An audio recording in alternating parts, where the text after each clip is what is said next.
Happy Friday night, everyone. This is Jason with Underrated History, and I have a story for you tonight. If I asked you who the last leader of Nazi Germany was, you would almost every one of you would say Adolf Hitler. But I'm here to tell you that's not quite true. This is the story of Grand Admiral Karl Donitz, the actual last leader of the German Reich. Now, as most of you know, Hitler blew his brains out in his bunker on April 29th, I believe it is, of 1945.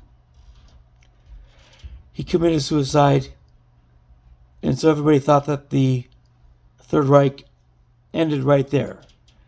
And for practical purposes, you'd actually be right. But it actually did continue on as kind of a fictional farce. And that's where Donitz comes in.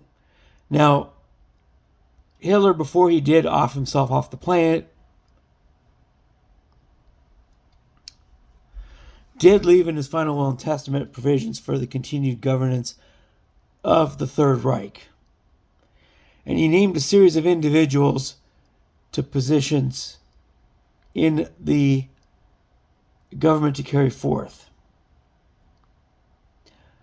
One of those was his propaganda chief, Joseph Goebbels, who was prime minister for, one day. After April 29th, on April 30th, he made one last ditch attempt at a peace settlement with the Western Allies. He didn't want to surrender to the Eastern Allies, as nobody in the German Reich did, because everybody knew that the Russians were out for blood, given the way that they were treated by the advancing Nazis back in 1942 during their invasion of Russia. Their civilians, of course, were pilloried and assaulted in all sorts of atrocities, including words that I can't say for fear of this video being struck down. So we get back to Goebbels, and Goebbels on April 30th made one last pitch, and he actually did make a pitch towards the Russian general at the time in Berlin, and he said, "No, we need total surrender to us in order for the fighting to stop." Well, since that didn't work, he and his wife then went and proceeded to take the lives of their own children as well as themselves. So his time as German Chancellor lasted for all of 24 hours. Then you get to Hitler's appointment of what was called the Reich President, or the President of the Republic. That was Karl Donitz. Now, by this time, Donitz was not anywhere near Berlin. He was in the far north of Germany in a town called Plön, Plon. But by this time, the Russians were advancing so fast in northern Germany, they had already laid siege and captured Hamburg. By this point, Donitz and his administration moved all the way north to Flensburg, which was a town on the German-Danish border. And in the sport gym in Flensburg is where Donitz set up his government, which, for all intents and purposes at this time, no semblance of really a national scene in Germany existed at this point. The jurisdiction of Donitz's government really only applied to the area immediately within and surrounding the town of Flensburg. By this time, the German Reich had been entirely cut in half.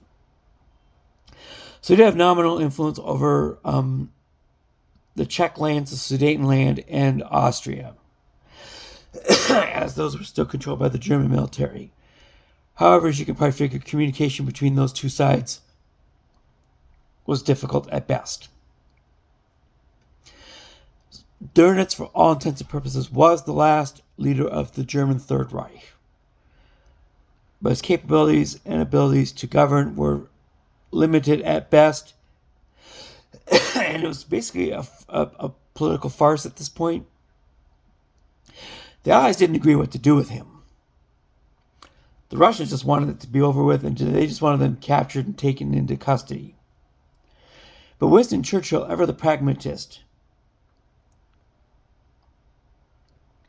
he didn't want the Soviets to make a massive march towards Denmark and possibly take Denmark, or possibly take the lands west of Hamburg, which would have given them a bit more of a free run at the western half of Europe.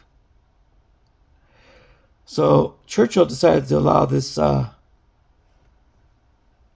political fiction at this point to continue for a while. Now, in case you're wondering, what did Donitz and his cabinet do while holed up in this gym in Flensburg, Germany? The answer is not much. They sat there and held cabinet meetings to the extent that they could.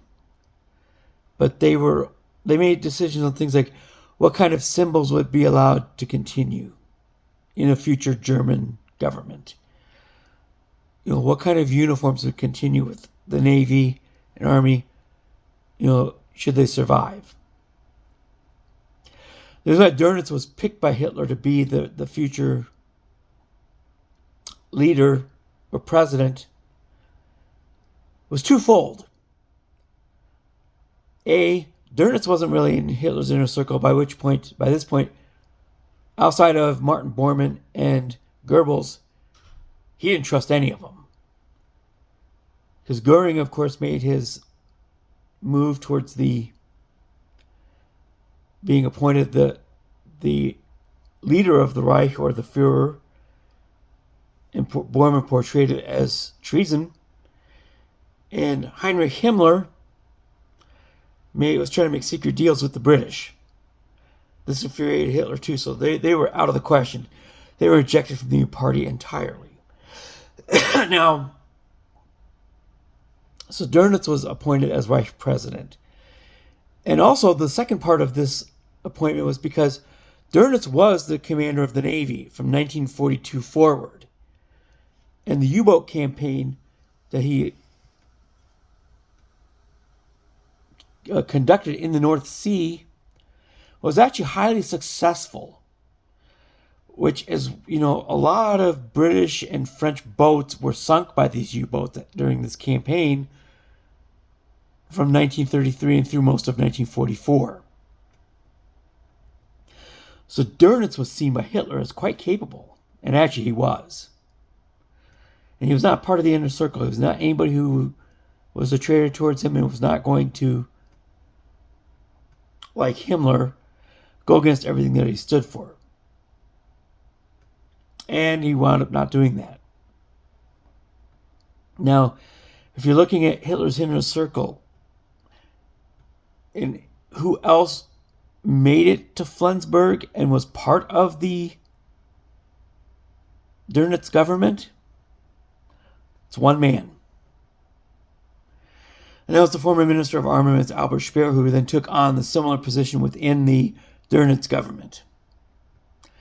Now, I have an entirely different story to tell about Speer later on, but he did make it to Flensburg, and he did join officially the cabinet under now President Donitz.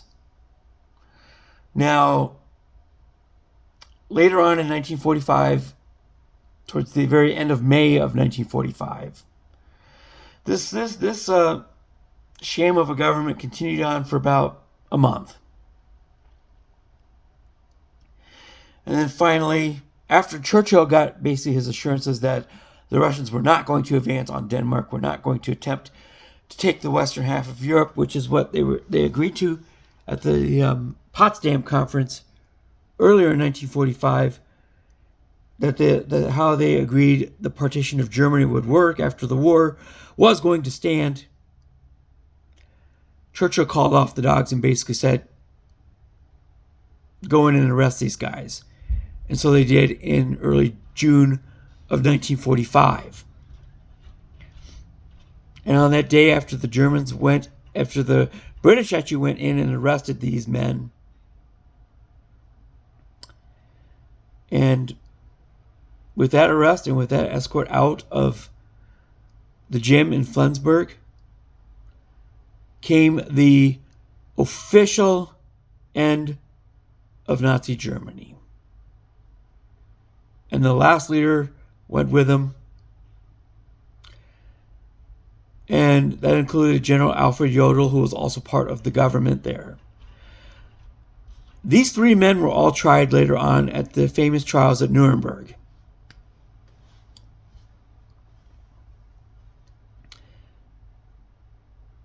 Jodl was sentenced to death and was executed at the Nuremberg hangings for crimes against humanity. Speer would go on to serve 20 years, and Donitz would go on to serve 10 years.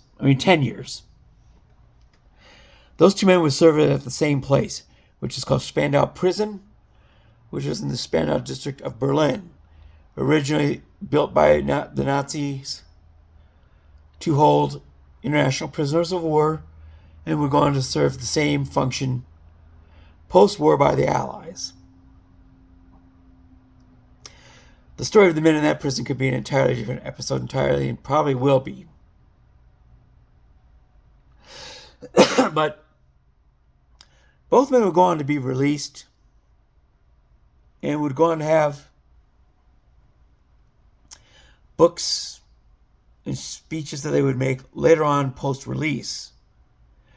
Donitz, for what it was worth, lived until 1980 and wrote books about his time, both in the Nazi Navy and as president of the German Republic after Hitler's suicide. So Donitz actually became a pretty well-in-demand speaker at that point, and this is how he would live the rest of his life. He never turned his back on Nazi ideology and defended it until his death in 1980.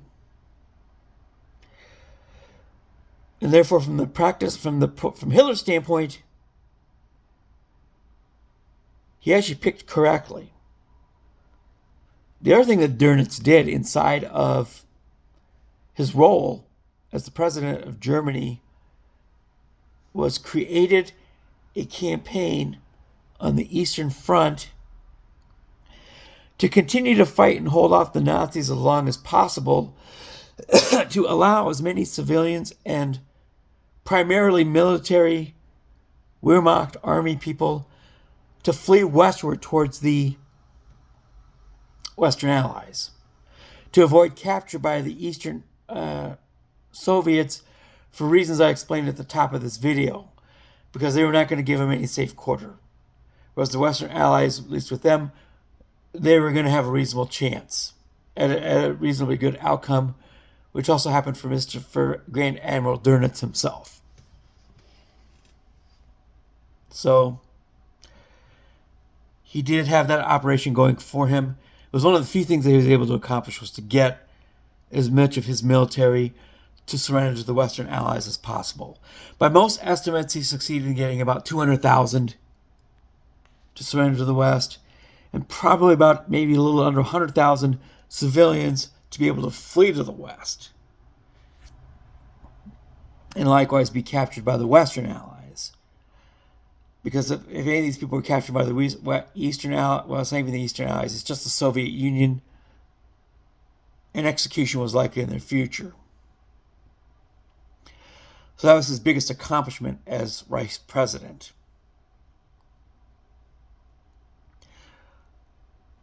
Anyhow, that is the story of the last actual Nazi leader of Nazi Germany, Grand Admiral Karl Donitz, Vice President Karl Donitz. So anyway, you folks have a great weekend here. Hope you enjoyed this one. We'll see you tomorrow on Saturday. Have a great weekend and peace out, homies.